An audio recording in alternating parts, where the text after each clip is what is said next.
Isang malaking pasabog ang ibinunyag ng estranged wife ni Bacolod City Mayor Albi Benitez na si Mrs. Nikki Benitez matapos kumalat sa social media ang kopya ng kasong vowsy na isinampa niya laban sa kanyang asawa. Sa kanyang complaint affidavit, tahasang binanggit ang pangalan ng aktres at vlogger na si Ivana Alawi bilang umano'y kalaguyo ng kanyang mister. Mababasa sa isang bahagi ng isinampang reklamo ni Mrs. Nikki Benitez. While I heard rumors of respondents' infidelity early on, I had no proof of such facts. It was only when I received the petition for declaration of nullity of marriage filed by respondent, and after reading the admission of respondent of having fathered 2 illegitimate children, and his implied admissions of his current illicit relationship with Ivana Alawi, that I was able to confirm his marital infidelity. Matatandang nung nakaraang taon, 2 beses na namataan sina Ivana at Mayor Albi na magkasama.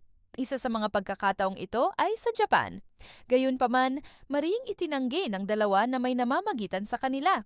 Ayon sa kanila, magkaibigan lamang sila. Bilang producer ay natural lang umano kay Mayor Albi ang mapalapit sa mga artista.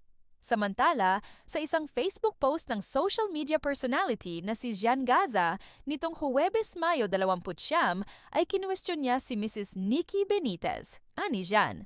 Ang hindi ko po maunawaan, madam, ay kung bakit si Ivana ang ipinagdidiinan nyo? 21 years na po kayong hiwalay. Almost 15 billion pesos worth of properties na po ang nailagay sa pangalan mo. Ano pa po ba ang gusto nyo?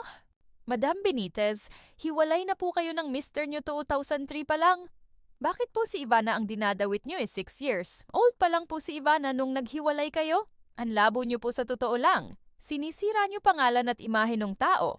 Kasunod nito ay mabilis na kumalat ang mga litrato ni Mayor Albi na ang kasama naman ay si Yen Santos.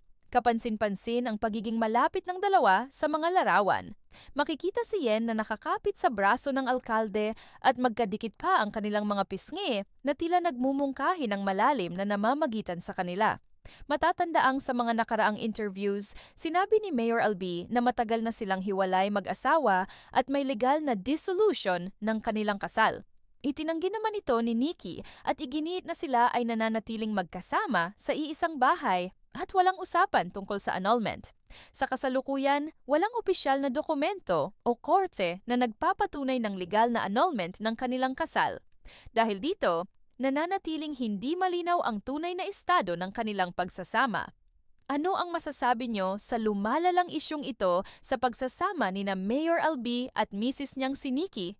Sangkot pa ang mga kilalang aktres na sina Ivana Alawi at Yen Santos. Share your comments below.